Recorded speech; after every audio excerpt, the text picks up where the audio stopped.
hermanos, un feliz sábado. Gracias a Dios que nos permite a través de esta plataforma poder estar juntos, reunidos, cada uno en nuestras casas.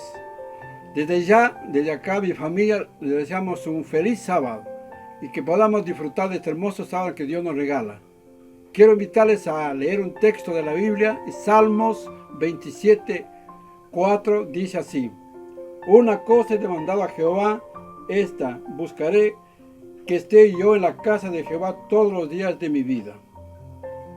Esto es lo que se propuso David cuando estaba en medio de las rocas.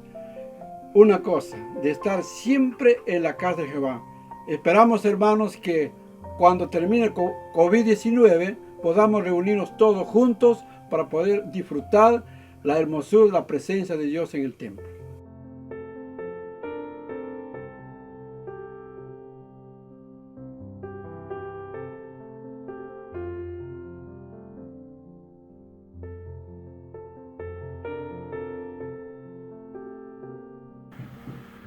Muy buenos días, hermanos. Qué bueno es que juntos podamos estudiar, compartir el repaso de la lección. Esta lección es muy importante para nosotros. Seguimos en el encuadre general de estudiar la interpretación de la Biblia, cómo interpretar, cómo comprender la palabra de Dios. Y dentro de esa interpretación estamos ahora centrándonos especialmente en las profecías. ¿Cómo entender la profecía? Por eso el versículo de memoria es Daniel 8:14, donde se nos dice que él respondió: hasta 2300 tardes y mañanas y el santuario será purificado. Un versículo esencial, eje central de toda la profecía de Daniel que termina luego, que concluye en el Apocalipsis. Ahora, es esencial para nosotros como adventistas del séptimo día comprender las profecías, porque surgimos proféticamente y porque tenemos un mensaje profético para dar al mundo. Por eso la pregunta crucial es: ¿cómo interpretar la profecía? ¿De qué manera? ¿Qué herramientas tengo para interpretar la profecía? Hay un texto clave que Jesús repitió, una idea, un pensamiento que Jesús repitió 2 veces en el mismo libro. En el Evangelio según San Juan, cuando él estaba hablando acerca de lo que acontecería luego de retirarse de este mundo. En el Evangelio según San Juan, en el capítulo número 14, entonces en el versículo número 29, Jesús les anuncia su regreso, su segunda venida, y mientras él anuncia su segunda venida les dice un texto clave, un pensamiento clave que ellos debían comprender, porque les estaba hablando de lo que iba a suceder, de las cosas buenas y malas que iban a suceder, estaba profetizando. Y entonces el versículo 29 les dice: ahora os lo he dicho antes que suceda, para que cuando suceda creáis. Esto nos da una base en cuanto a la razón de ser de la profecía, porque en el capítulo 13, un poquito antes, Jesús en el versículo 19 les dijo también: desde ahora os lo digo, antes que suceda, para que cuando suceda creáis que yo soy el que soy, que yo soy Dios. Ustedes van a entender que yo soy Dios porque les estoy anticipando, van a comprender, van a aceptar la divinidad del poder de Dios, porque están viendo que sucede lo que Dios mismo anticipó. Esta semana vamos a estudiar las claves de la interpretación profética. Como adventistas del séptimo día, y como lo hizo Elena de White, como lo hicieron los mismos profetas, Daniel, San Juan, como lo hicieron los reformadores en el año 1500 en adelante, nosotros tenemos una interpretación profética que podríamos llamarla historicista, que tiene su base en la historia. Y debemos ceñirnos a ese modo de interpretación si queremos estar tranquilos, en paz y seguros de lo que estamos interpretando. Por eso le pedí a Carlos Cuadrado que nos explique qué es el historicismo, por qué nosotros como cristianos tomamos esta base para interpretar la palabra de Dios? ¿Qué ventajas que tiene, qué desventajas podemos tener al no hacerlo? Bien, en esta semana estamos estudiando la Biblia y la profecía. Indudablemente tenemos que mirar en la interpretación de la profecía que está escrita en la Biblia de una manera acertada, histórica, cómo corre paralela a la historia el relato bíblico. Dice claramente el método historicista, que es el que nosotros vamos a tratar, considera a la profecía que la profecía tiene un cumplimiento progresivo y continuo en la historia. Comienza en el pasado y termina con el reino eterno. Nosotros como adventistas interpretamos claramente que el historicismo es el método para interpretar la Biblia. El problema que se nos puede presentar es con alguna corriente paralela, porque dentro del historicismo tenemos el método histórico crítico y el método histórico gramatical. El método histórico crítico es el que aquellos adivinadores toman como un punto de la escritura, de la profecía, y toman lo que ellos creen que es interpretación real, o que ahí la Biblia está acertada, y hacen de ese bloque de datos que ellos toman su verdad. Eso se llama histórico crítico. No aceptan a la Biblia completamente como inspirada y fidedigna. Hacen que algunas cosas no son confiables. Lo que no es confiable es lo que ellos les importa que no lo sean. Es decir, es una interpretación muy personal. En cambio, nosotros los adventistas del séptimo día, que hemos tomado como método de interpretación histórica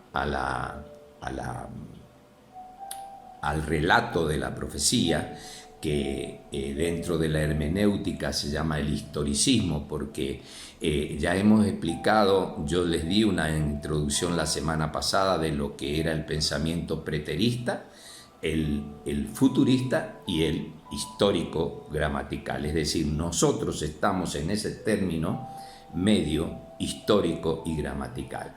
El histórico y gramatical es un método de estudiar la escritura que lleva a un detallado análisis del texto bíblico de acuerdo con el idioma original y con el contexto histórico. Es decir, es un análisis prudente para hacer la interpretación de la Biblia. En nuestra escuela sabática se tomó al capítulo 2 de Daniel, en donde Nabucodonosor sueña con esa estatua, y vemos claramente cómo el propio Daniel y el propio Juan toman a este historicismo como algo correlativo en el tiempo histórico, porque cuando Daniel empieza a hacer la interpretación bíblica del capítulo 2 de Daniel, en donde la imagen que Nabucodonosor quiere que interprete Daniel, comienza su interpretación desde la cabeza, y hace, fíjense que es desde la cabeza a los pies, lleva un orden claro, marcando los imperios primero, como que tú eres esa cabeza, le dice a Nabucodonosor, es decir, Babilonia, el tronco, el término medio, los medos persas, las faldas, que sería Grecia, y las piernas y los pies, que serían la Roma pagana y la Roma papal. Todo eso, si nosotros lo hacemos y lo analizamos, vemos claramente que eso lleva a una interpretación histórica.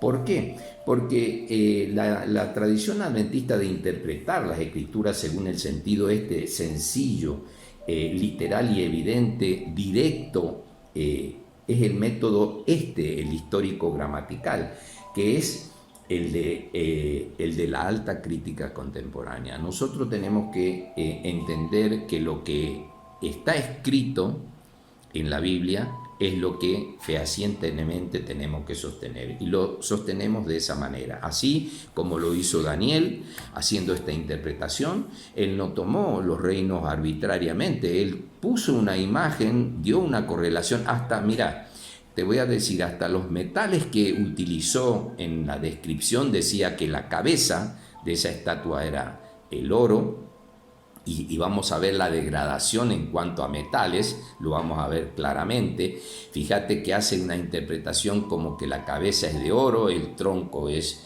de plata, las faldas de bronce y las piernas de hierro, y los pies hierro y barro cocido. ¿Cómo va degradando? Así como la historia va desgranando en el tiempo, también con los metales, lo interpreta también con los animales. Fíjate vos que él toma a la cabeza, a Nabucodonosor, como un león, ¿sí? El tronco como un oso, las faldas como un leopardo, y las piernas y los pies como esa espantosa bestia.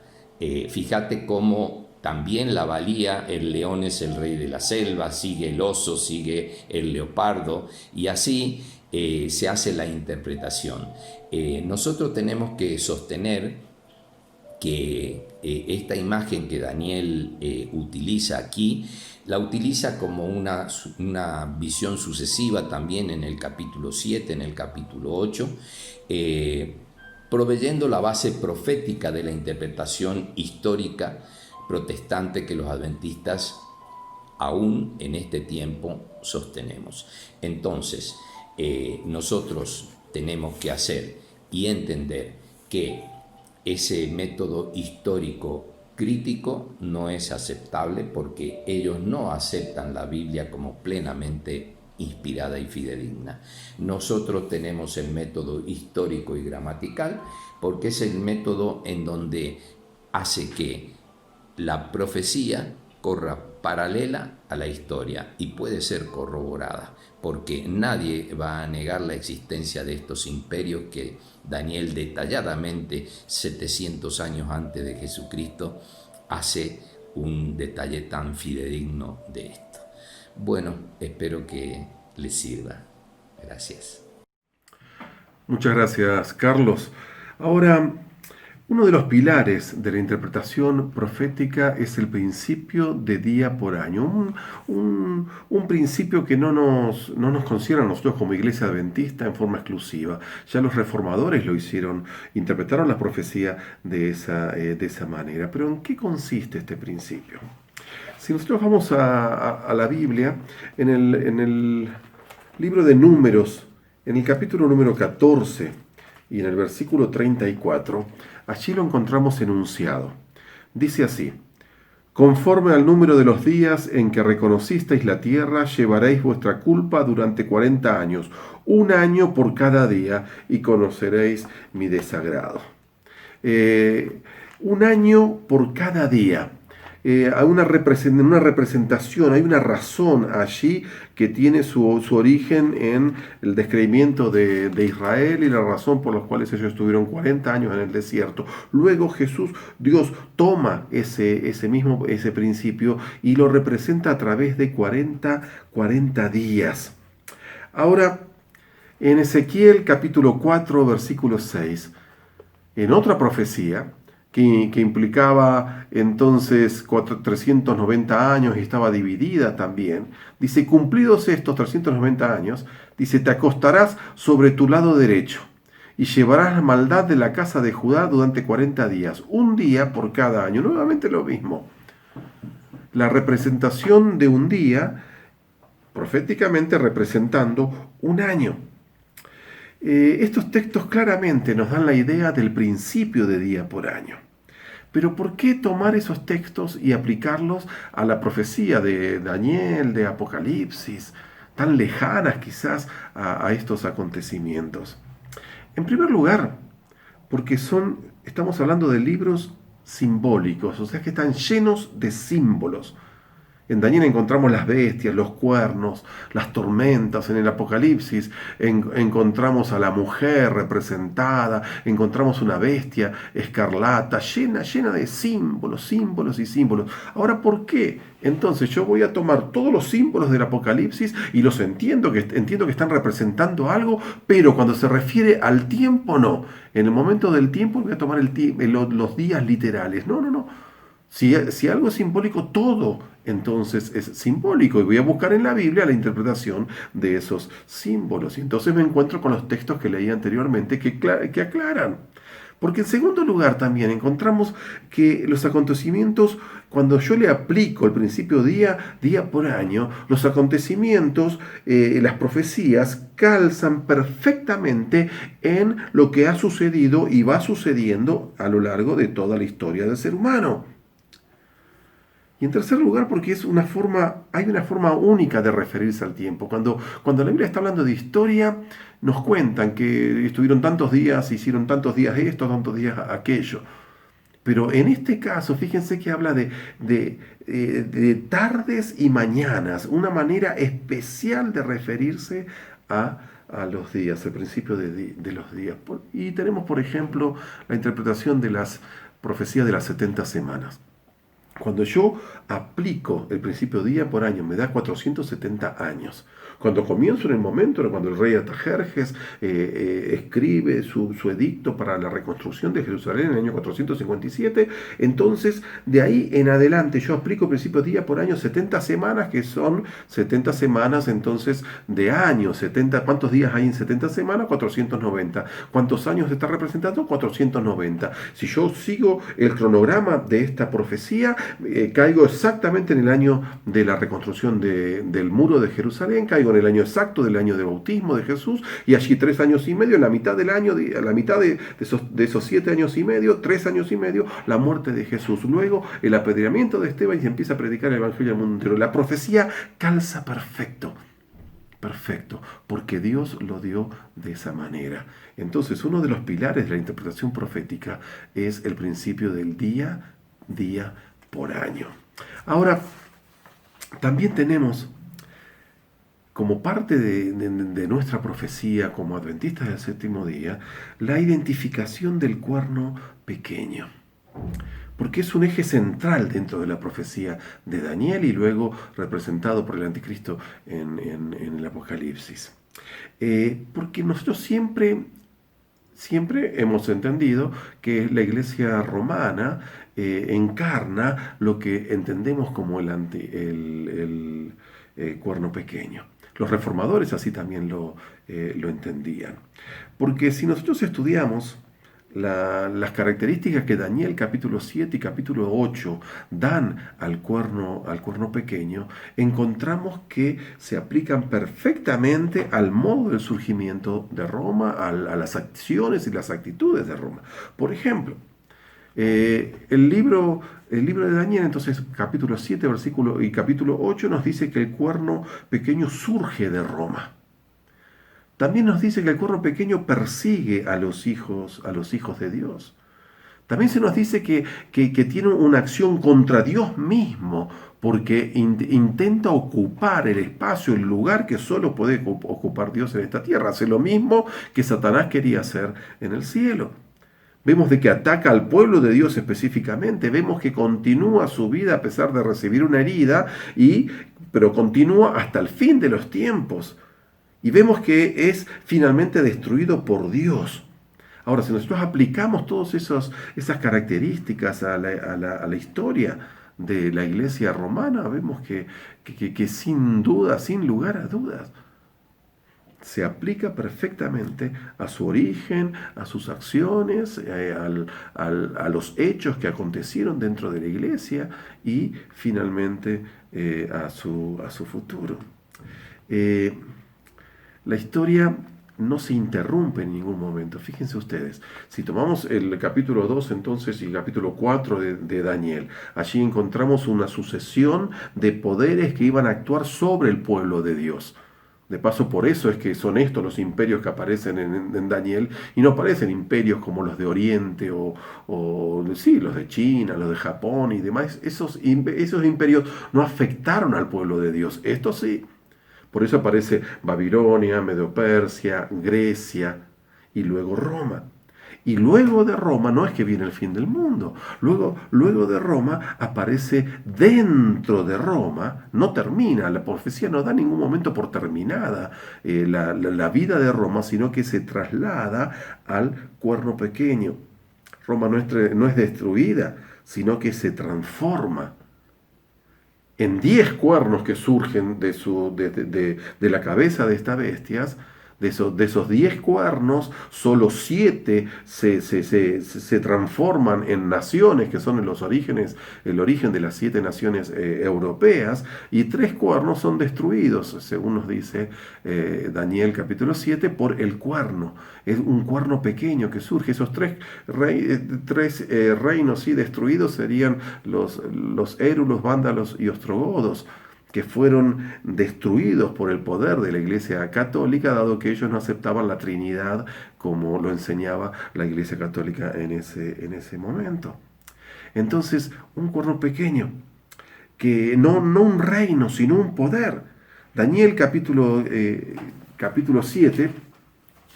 Entonces vamos a leer algunos de los versículos, no podemos leer todos. Capítulo 7, versículo 24 dice: los 10 cuernos significan que de aquel reino se levantarán 10 reyes. ¿Qué reino? Del Imperio Romano. 10 reyes que los heredarían. Esas son las tribus bárbaras que desmembrarían el Imperio Romano, pero que entablarían una relación finalmente y continuarían con el trabajo del Imperio Romano. Tras ellos se levantará otro que será diferente de los primeros y derribará a 3 de ellos.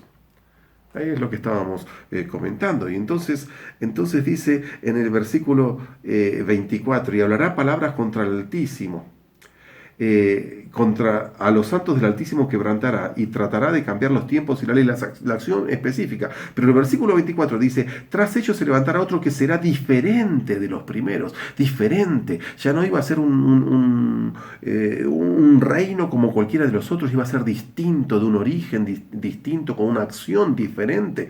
Por eso interpretamos el surgimiento de la iglesia romana, de Roma, con una acción diferente, pero destruyendo a 3 de estos reyes que terminan con Roma, y dice que específicamente hablaría palabras contra Dios, contra los hijos de Dios, a los cuales perseguiría durante un periodo de tiempo específico que después Daniel interpreta y especifica como 1260 años.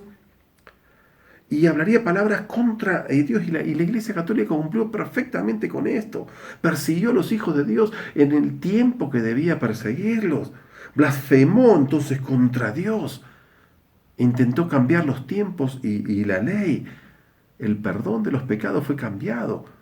De la gracia divina ahora a la acción de la iglesia, de la gracia de Dios a las obras y acciones de los seres humanos para merecer ese perdón. La intromisión de María como parte entonces de la acción salvadora de Dios, las penitencias, los santos que fueron introducidos también dentro del pensamiento cristiano, y que nada tienen que ver con Dios, y que en todos momentos tratan de ocupar el lugar de Dios. El sacerdote intenta ocupar el lugar de Dios a perdonar los pecados. Los santos interponerse delante de Dios, a quien le oramos, la Virgen María, a quien la mayoría ora pensando que tiene mayor amor, mayor cuidado de nosotros que Dios mismo. Ese es el trabajo de la Iglesia romana, y interpretada en las palabras, en las escrituras, en la palabra de Dios, por el cuerno pequeño.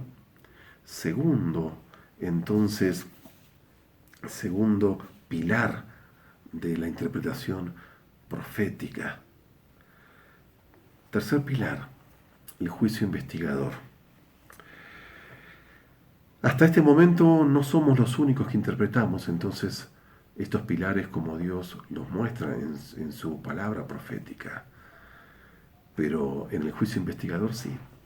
La Iglesia Adventista es la única que tiene este conocimiento, que ha recibido de Dios ese conocimiento y lo ha aceptado así. Hasta Guillermo Miller nadie comprendió los 2300 días, ni la razón, y ni Guillermo Miller tampoco comprendió perfectamente todo lo que acontecería allí. Pero ahora veamos cómo esta profecía avanza junto con la historia y va señalando los cumplimientos, lo que iba a suceder. Por eso somos historicistas, porque vemos en la historia el cumplimiento de toda la profecía que Dios ha señalado. La profecía no ha sido dada para que adivinemos. Ya muchos han intentado adivinar los tiempos, los momentos que iban a suceder y siguen intentando adivinar, diciendo faltan tantos años, creo que faltarán menos, creo que faltarán más. Eso no es profecía. Profecía es certeza, es lo que Dios ha hablado y es lo que fortalece entonces nuestra fe. Imperios, Babilonia, Medo-Persia, Grecia, Roma, atacaron al pueblo de Dios. El cuerno pequeño se levantaría y atacaría al pueblo de Dios a través de 1260 días o años de persecución, o 1 año, 2 años y medio de persecución. Que los ubicamos en la historia desde el año del surgimiento de esta iglesia en el año 538, cuando recibe el poder de Constantino, el emperador romano, hasta el año 1798, cuando el general Berthier, con las tropas de Napoleón, ingresa al Vaticano y lo lleva preso. La herida que parecería que lo destruiría, pero luego se levantaría. Pero no solamente ataca a los hijos de Dios, sino que también ataca a Dios. Porque intenta ocupar, ya lo dijimos, el lugar de Dios. Y el ataque a Dios seguiría hasta el fin de los tiempos, hasta que Dios mismo deba destruir a esa iglesia.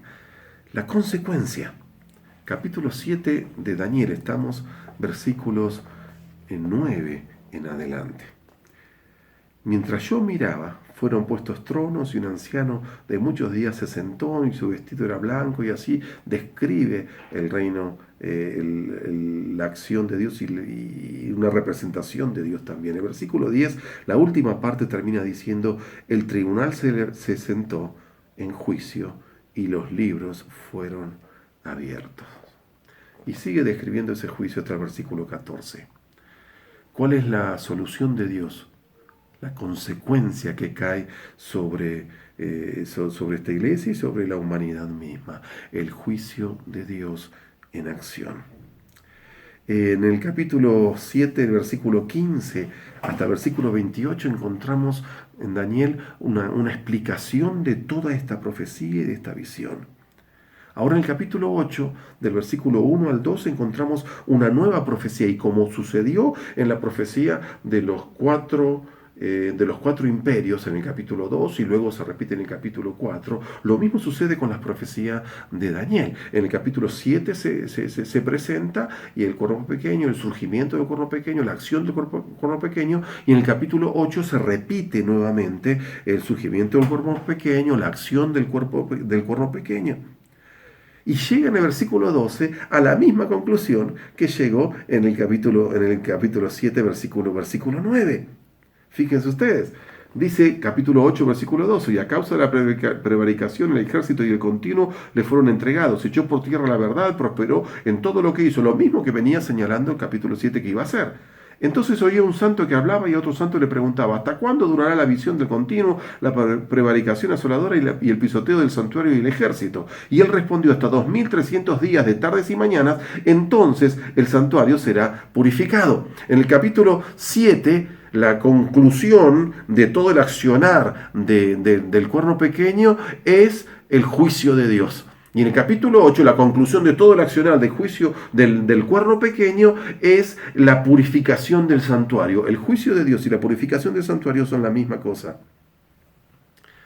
Y la pregunta que encontramos en el capítulo 14, en el versículo 14, del capítulo 8 de Daniel, es la pregunta del millón, la que te haces vos y la que me haría yo en ese momento.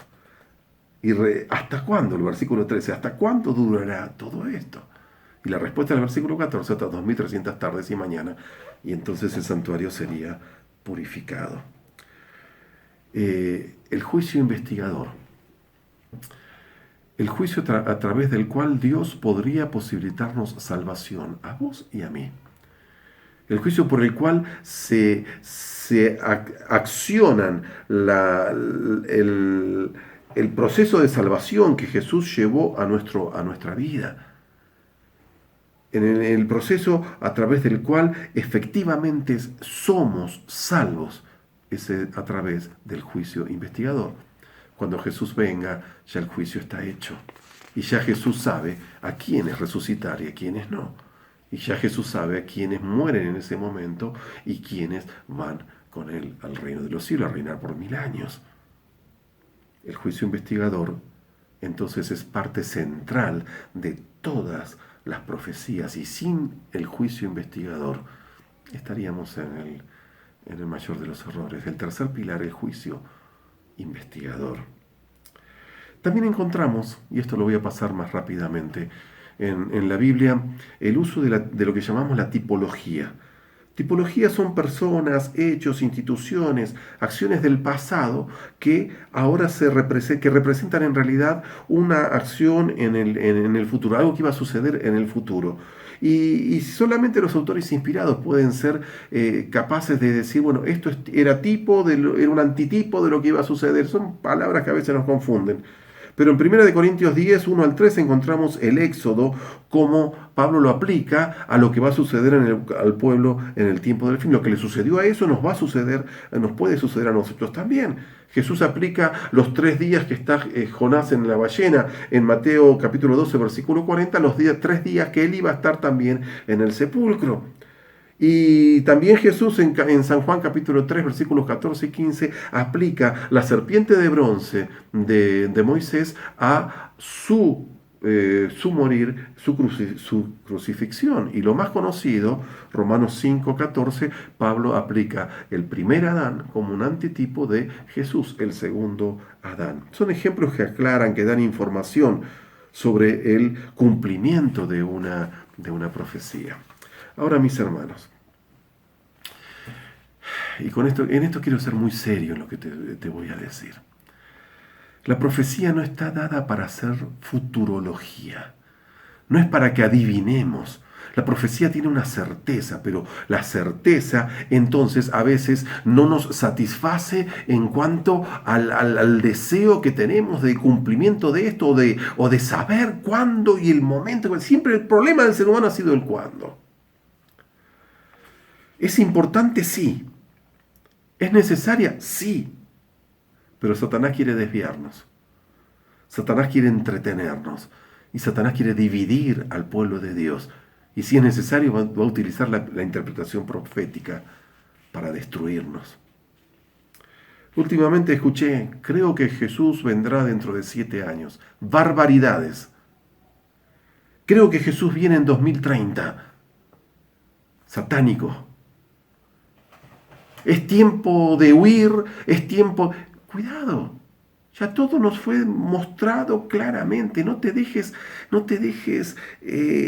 confundir. Los mismos que adivinaban que en el 2000 iba a suceder grandes cosas, los mismos que adivinaban que la guerra de Irak y Estados Unidos iba a ser el rey del norte y el rey del sur, los mismos que creían que la Unión Soviética... Cuidado, no te dejes llevar, porque solo Dios tiene un método y el método es el método de Jesús. Os lo he dicho antes, para que cuando suceda creáis. Miremos la profecía de esa manera. No necesitamos, ¿se acuerdan ustedes que hablamos? No necesitamos de la cafeína profética para mantenernos alertas. Entonces, porque ya viene, ya está, en este momento. No precisamos de eso. Necesitamos cultivar una vida de devoción con Dios. Necesitamos cultivar una vida de relación profunda con Dios. El sermón de hoy va a tratar acerca de la oración. Necesitamos profundizar en eso en nuestras vidas. Y las profecías se van a cumplir, claro que se van a cumplir. Y nos alientan de que el tiempo de Jesús la venida de Jesús está cerca, claro que sí. Y deben motivarnos a prepararnos más, claro que sí. Pero no para adivinar, no con el afán de alertar y de mantener a todos excitados con la profecía. Muchos caen en el error de interpretar falsamente. lo que Dios ha dado con certeza. Que el Señor te bendiga y el Señor nos bendiga. Y que nada ni nadie nos aparte de este camino de salvación. Porque Él ha dado tiempo a su profecía y ha dicho hasta los 2300 días hay un tiempo. Y de allí en adelante no hay ninguna profecía que requiera un periodo específico de tiempo. No te dejes confundir. Cristo viene pronto, claro que sí. Cristo nos dará salvación, claro que sí. Pero de su manera como Él lo ha establecido. Y tu pregunta y mi pregunta, sí, claro que serán las que tuvieron los apóstoles, diciendo, Señor, ¿cuándo serán estas cosas? Mirad que nadie os engañe. El Señor te bendiga. Fortalezcámonos en nuestro Dios y Padre. Amén.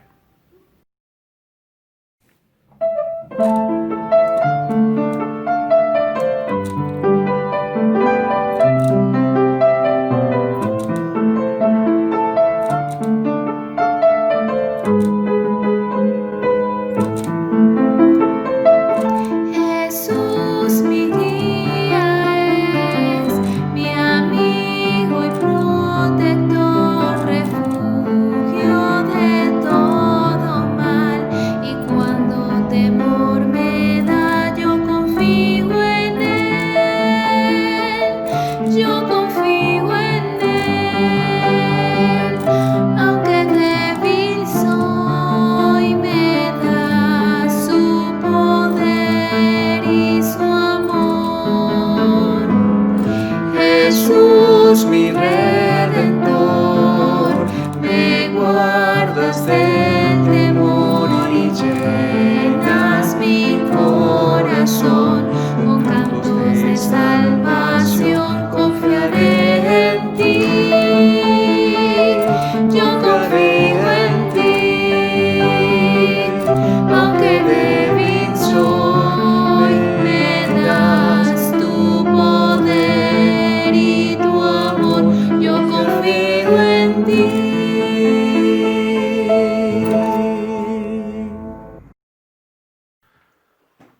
Vamos a orar, hermanos.